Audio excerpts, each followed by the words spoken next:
आज हमारे सामने जो दस्तावेज हैं वे हमें इतिहास के एक ऐसे दौर में ले जा रहे हैं जहां दुनिया धीरे धीरे एक महाविनाश की तरफ बढ़ रही थी।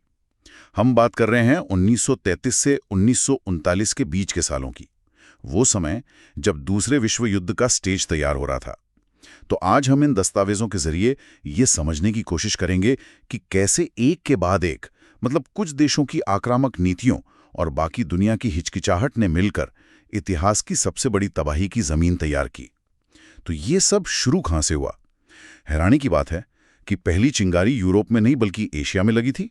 बिल्कुल।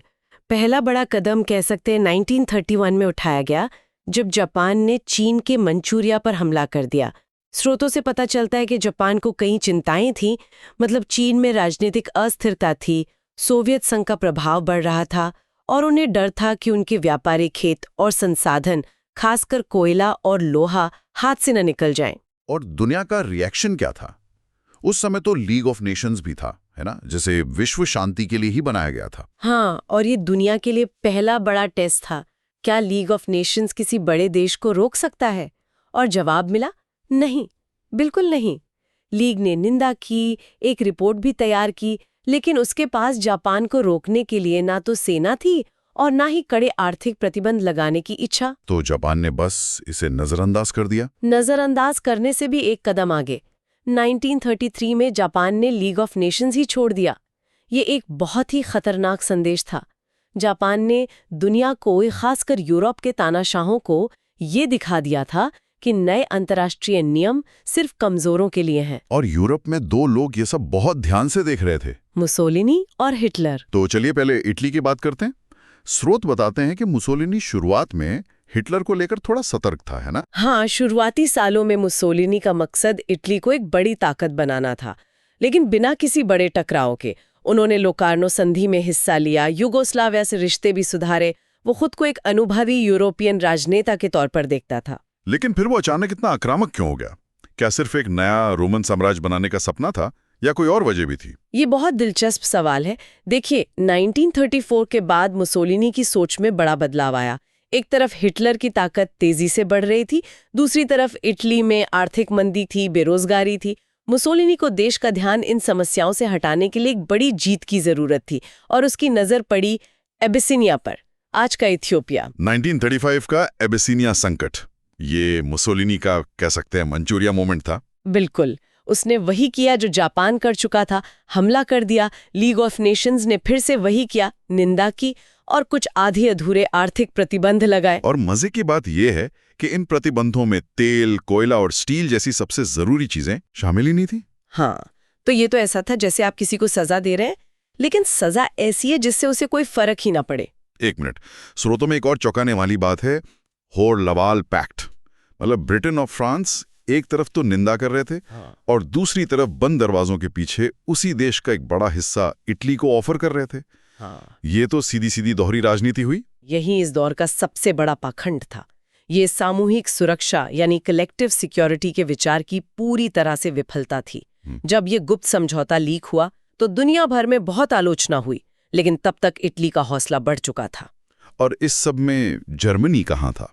जर्मनी एकमात्र बड़ी ताकत थी जिसने खुलकर इटली का समर्थन किया, और इसी धोखेबाजी ने मुसोलिनी को हिटलर के करीब धकेल दिया। यहीं से रोम बर्लिन एक्सिस यानी रोम बर्लिन धुरी की नींव पड़ी। तो एक तरफ मुसोलिनी अफ्रीका में अपनी ताकत दिखा रहा था और जर्मनी में हिटलर देख रहा था कि अंतर्राष्ट्रीय नियम तोड़े जा सकते हैं। हाँ, और उसने भी अपना खेल शुरू कर दिया, लेकिन उसका तरीका शुरू में बहुत ज्यादा चालाकी भरा था। सत्ता में आने के बाद उसने शुरुआत में शांति की बहुत बातें की। ये उसकी बहुत सोची समझी रणनीति थी। 1933 में जर्मनी सैन्य रूप से बहुत कमजोर था, इसलिए वो कोई टकराव नहीं चाहता था। उसने निरस्त्रीकरण सम्मेलन छोड़ा, लेकिन तर्क ये दिया कि फ्रांस हमें बराबरी का हक नहीं दे रहा। फिर 1934 में पोलैंड के साथ 10 साल का एक समझौता करके सबको चौंका दिया। वो दुनिया को एक हाथ से शांति का संदेश दे रहा था और दूसरे हाथ से तलवार तेज कर रहा था। बिल्कुल सही। पर्दे के पीछे जर्मनी को फिर से हथियार बंद करने का काम जोरों पर था। और फिर आया 1935। पहले सार्क क्षेत्र जनमत संग्रह के बाद जर्मनी में वापस आ गया। ये हिटलर के लिए एक बड़ी प्रोपेगेंडा जीत थी। फिर मार्च में उसने ऐलान किया कि जर्मनी फिर से अनिवार्य सैन्य भर्ती शुरू कर रहा है और एक बड़ी सेना बनाएगा। ये वर्साई की संधि का खुला उल्लंघन था। तो जब हिटलर ने खुलेआम संधि तोड़ी तो बाकी देशों ने क्या किया? क्या वो एकजुट हुए? उन्होंने कोशिश की। ब्रिटेन, फ्रांस और इटली ने स्ट्रेसा शहर में मिलकर एक मोर्चा बनाया। उन्होंने कोशिश की। ब्रिटेन, फ्रांस और इटली ने स्ट्रेसा शहर में मिलकर एक मोर्चा बनाया, जिसे स्ट्रेसा फ्रंट कहते हैं। लेकिन ये मोर्चा बहुत कमजोर था। और यहाँ कहानी में एक और अविश्वसनीय मोड़ आता है। स्ट्रेसा में जर्मनी की निंदा करने के सिर्फ 2 महीने बाद ब्रिटेन ने जर्मनी के साथ एक गुप्त समझौता कर लिया, एंग्लो जर्मन नेवल अग्रीमेंट। ये तो समझ से बाहर है। ब्रिटेन ऐसा क्यों करेगा? क्या वो जानबूझकर अपने सहयोगियों को धोखा दे रहा था? स्रोतों के मुताबिक ब्रिटेन की सोच ये थी कि हिटलर को रोका तो जा नहीं सकता, तो क्यों ना उसके साथ एक समझौता करके उसकी ताकत को सीमित कर दिया जाए। उन्होंने सोचा कि वो जर्मनी की नौसेना को कंट्रोल कर लेंगे, लेकिन ऐसा करके उन्होंने वर्साई की संधि को खुद ही तोड़ दिया। स्ट्रेसा फ्रंट वहीं खत्म हो गया। तो हिटलर ने भी वही सबक सीखा जो जापान और मुसोलिनी ने सिखाया था, कि ये देश आपस में ही बटे हुए हैं। बिल्कुल। और इसी आत्मविश्वास के साथ उसने अपना सबसे बड़ा जुआ खेला।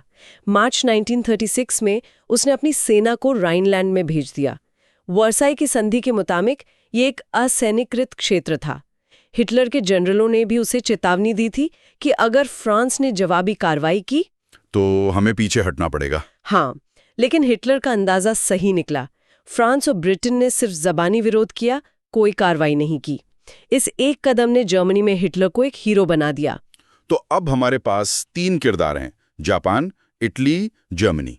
तीनों ने अंतर्राष्ट्रीय नियमों को धत्ता बता दिया है और किसी ने उन्हें रोका नहीं। अब तो बस इनका एक साथ आना बाकी था। और वो मौका भी जल्दी आ गया। 1936 में स्पेन में गृह युद्ध शुरू हुआ। हिटलर और मुसोलिनी दोनों ने जनरल फ्रैंको की राष्ट्रवादी ताकतों का समर्थन करने के लिए अपने नए हथियार और सैनिक भेजे। ये उनके लिए अपनी ताकत का एक लाइव डेमो था। इसी दौरान वो और करीब आए और नवंबर 1936 में जर्मनी और जापान ने एंटी कॉमिनेंटन पैक्ट पर दस्तखत किए। ये पैक्ट सोवियत संघ और साम्यवाद के खिलाफ था, है ना? कागज पर तो यही था, लेकिन असल में ये एक सैन्य गठबंधन की ओर पहला कदम था। अगले ही साल 1937 में इटली भी इसमें शामिल हो गया और अब एक्सिस यानी धुरी राष्ट्रों का गठबंधन पूरी तरह से तैयार था। और इस नए गठबंधन के साथ हिटलर का आत्मविश्वास आसमान पर था। यहीं से तुष्टीकरण यानी अपीजमेंट की वो खतरनाक नीति शुरू होती है। Austria, Czechoslovakia. हाँ, और ये समझना बहुत जरूरी है कि तुष्टीकरण की नीति आई कहाँ से। इसका सीधा मतलब था, जो तुम मांग रहे हो ले लो, बस लड़ाई मत करो। ब्रिटेन और फ्रांस पहले विश्व युद्ध की भयावहता देख चुके थे और उनकी जनता किसी भी कीमत पर एक और युद्ध नहीं चाहती थी। बिल्कुल। उन्हें लगा कि शायद वर्साई की संधि जर्मनी के साथ थोड़ी नाइंसाफी थी और अगर हिटलर की कुछ जायज मांगे मान ली जाएं तो वो शांत हो जाएगा। लेकिन वो शांत नहीं हुआ, बिल्कुल नहीं। 1938 में उसने बिना एक गोली चलाए ऑस्ट्रिया को जर्मनी में मिला लिया। फिर उसने चेकोस्लोवाकिया के सुडेटनलैंड इलाके की मांग की। इसी को लेकर म्यूनिख समझौता हुआ, जहां ब्रिटेन और फ्रांस ने चेकोस्लोवाकिया से बिना पूछे ही उसका हिस्सा हिटलर को सौंप दिया। और ब्रिटिश प्रधानमंत्री नेविल चेम्बरलेन ने कहा कि मैं हमारे समय के लिए शांति लेकर आया हूँ। लेकिन ये शांति तो कुछ ही महीने चली। वो कौन सा पल था जब ब्रिटेन और फ्रांस को लगा कि बस अब बहुत हुआ? वो पल आया मार्च 1939 में। म्यूनिख समझौते के सिर्फ 6 महीने बाद हिटलर ने अपनी बात से मुकरते हुए बचे खुचे चेकोस्लोवाकिया पर भी कब्जा कर लिया। ये वो पल था जब सबको समझ आ गया कि हिटलर सिर्फ जर्मन लोगों को एकजुट नहीं करना चाहता, बल्कि उसकी भूख पूरे यूरोप पर कब्जा करने की है। और तब उन्होंने पोलैंड को गारंटी दी। अब स्टेज सेट था। हाँ, एक तरफ हिटलर जो मानता था कि उसे कोई नहीं रोकेगा, और दूसरी तरफ ब्रिटेन और फ्रांस जो अब और झुकने को तैयार नहीं थे। और फिर 1 सितंबर 1939 जर्मनी ने पोलैंड पर हमला कर दिया। ब्रिटेन ने जर्मनी को अल्टीमेटम दिया। जब हिटलर नहीं माना तो 3 सितंबर को ब्रिटेन और फ्रांस ने जर्मनी के खिलाफ युद्ध का ऐलान कर दिया। जो छोटी छोटी आग पिछले 8 सालों से सुलग रही थी, वो अब एक वैश्विक महायुद्ध की लपटों में बदल चुकी थी। तो इन स्रोतों से ये बात बिल्कुल साफ हो जाती है, दूसरा विश्व युद्ध किसी एक घटना का नतीजा नहीं था। ये सालों तक चले आक्रामक विस्तारवाद, अंतर्राष्ट्रीय संस्थाओं की नाकामी और बड़ी ताकतों की आपसी फूट का मिलाजुला परिणाम था। बिल्कुल। हर बार जब एक आक्रामक कार्रवाई को नजरअंदाज किया गया तो उसने अगली और उससे भी बड़ी कार्रवाई का रास्ता खोल दिया। मंचूरिया ने अबिसिनिया का रास्ता खोला, अबिसिनिया और राइनलैंड ने ऑस्ट्रिया और चेकोस्लोवाकिया का, और अंत में इन सब ने मिलकर विश्व युद्ध का रास्ता तैयार कर दिया। ये दिखाता है कि कैसे छोटे छोटे समझौते और अनदेखी मिलकर एक बड़े विनाश की नींव रख सकते हैं। इस पूरी कहानी को जानने के बाद ये सवाल आज भी उतना ही जरूरी लगता है।